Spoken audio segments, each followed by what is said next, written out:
بھیڑیے کا بچہ بھیڑیا ہی ہوتا ہے۔ جی ہاں پیارے دوستو، السلام علیکم۔ آج ہم لائے ہیں آپ کے لیے بہت ہی سبق آموز کہانی اور دلچسپ کہانی۔ سنیے گا ذرا غور سے۔ ایک دفعہ کا ذکر ہے والی جتنی بھی کہانیاں ہیں بہت ہی مزہ دیتی ہیں دوستو۔ تو چلیے چلتے ہیں اپنی آج کی کہانی کی طرف۔ عرب کے لٹیروں کا ایک گروہ کسی پہاڑ کی چوٹی پر رہتا تھا۔ ادھر سے گزرنے والے قافلوں کا راستہ بند کر رکھا تھا۔ پہاڑ کے نیچے جو راستہ تھا اس پر جب بھی کوئی شخص یا کوئی قافلہ آتا تو لٹیرے پہاڑ سے اتر کر اسے لوٹ لیتے۔ لوگوں نے ان کے ڈر سے اس طرف سفر کرنا چھوڑ دیا۔ بادشاہ کے سپاہی اور فوجی بھی ان لٹیروں کا پتہ نہ لگا سکے، کیونکہ جہاں وہ رہتے تھے بہت محفوظ جگہ تھی ان کے رہنے کے لیے۔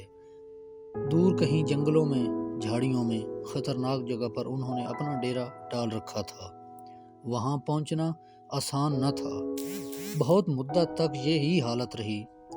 لوگ آتے، قافلے آتے اور وہ لٹیرے اسی طرح لوٹ لیتے۔ لوگ بہت پریشان ہو گئے۔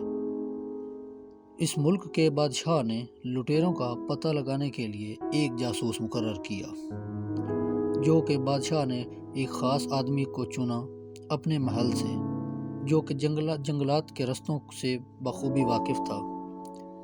اس نے کوشش کر کے وہ ٹھکانہ دیکھ لیا جہاں لٹیرے رہتے تھے۔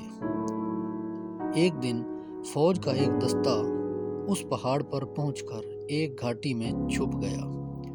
لٹیرے کہیں ڈاکہ ڈالنے گئے ہوئے تھے۔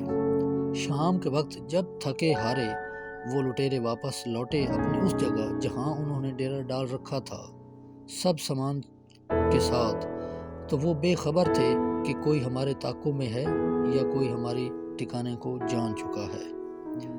جب ایک پہر رات گزر گئی تو فوج کے چھپے ہوئے سپاہی گھاٹی سے خاموشی کے ساتھ نکلے، بغیر کوئی آواز کیے، اور اچانک ان لٹیروں پر حملہ کر دیا۔ سب کے ہاتھ باندھ دیے اور گرفتار کر لیا۔ صبح کو سب بادشاہ کے سامنے پیش کیے گئے۔ ان سب کو قتل کرنے کا حکم دیا گیا۔ اتفاق سے ان میں ایک نوعمر لڑکا بھی تھا۔ بادشاہ کے ایک وزیر کو اس لڑکے پہ بہت رحم آیا۔ اس نے بادشاہ سے سفارش کی، کہا حضور، اس لڑکے نے ابھی زندگی کا لطف بھی نہیں اٹھایا، یہ بہت کم عمر ہے، بہت کم سن لڑکا ہے، اس کو مارنا مجھے اچھا نہیں لگ رہا۔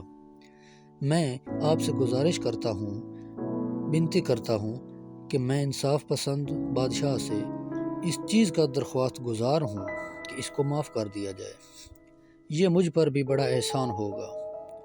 بادشاہ کو وزیر کی سفارش پسند نہ آئی۔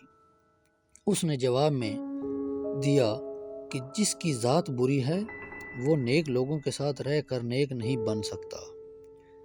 نااہل کو پڑھانا لکھانا اور اس کی پرورش کرنا اسی طرح بیکار ہے جس طرح کسی گنبد پر اخروٹ رکھا جائے تو وہ اس پہ نہ ٹھہرے گا نہ کوئی اثر کرے گا۔ تم نے سنا ہوگا، آگ بجھا کر ایک چنگاری چھوڑ دینا خطرناک ہوتا ہے، اور سانپ کو مار کر اس کے بچے کو پالنا عقل مندی کے خلاف ہے، کیونکہ سانپ کا کام ہمیشہ ڈسنا ہوتا ہے۔ تھوڑی دیر ٹھہر کر بادشاہ نے پھر کہا، اگر بادل کے اندر سے آب حیات برسے تب بھی بید کی ٹہنی میں پھل نہیں لگ سکتے۔ آب حیات کہتے ہیں ایسا پانی جو پیے تو انسان زندگی بھر نہیں مرتا۔ آگے چلتے ہیں دوستو۔ کسی کمینے کے ساتھ اپنی زندگی کا قیمتی وقت خراب نہ کرو، اس سے تم کو کوئی فائدہ نہیں ہوگا، اس کے عوض نقصان ہی نقصان ہے۔ وزیر نے بادشاہ کا جواب سنا اور چار پسند کیا، لیکن پھر نہایت ادب سے عرض کیا کہ حضور نے جو کچھ فرمایا بالکل درست فرمایا۔ اگر یہ لڑکا ان لٹیروں کی صحبت میں تربیت حاصل کرتا تو انہی کی طرح لٹیرا بن جاتا، لیکن مجھے امید ہے کہ جب یہ نیک لوگوں کی صحبت میں رہے گا تو اس کی عادتیں اچھی ہو جائیں گی اور عقل مندوں جیسی خصلتیں میں اختیار کر لے گا۔ ابھی کم عمر ہے۔ لٹیروں کی عادتیں نہیں سیکھی ہیں، جیسی صحبت میں رہے گا ویسا ہی اثر کرے گا۔ تو جس طرح آپ جانتے ہیں دوستو، انسان کی صحبت جیسی ہوتی ہے اس کا کردار بھی ویسا ہو جاتا ہے۔ اگر کسی کا کردار پہچاننا ہو تو اس کے دوستوں کو دیکھ لینا سب سے بڑی بات ہے۔ حضرت نوح پیغمبر کا بیٹا برے لوگوں میں بیٹھا تو ایک نبی کے خاندان سے اس کا رشتہ ٹوٹ گیا۔ یہ بہت بری صحبت کا نتیجہ تھا۔ وزیر کی باتیں سن کر بادشاہ نے اس لڑکے کو چھوڑ دیا اور وزیر سے کہا، تم اس کو اپنے ساتھ رکھو اور اس کی تعلیم و تربیت کا انتظام کرو۔ تمہارے کہنے سے اس کو چھوڑ رہا ہوں، ورنہ میں اس کو معاف نہیں کرتا، کبھی بھی نہیں کرتا۔ وزیر نے اس لڑکے کی تعلیم و تربیت کا اچھا انتظام کر دیا۔ وزیر بہت خوش ہوا۔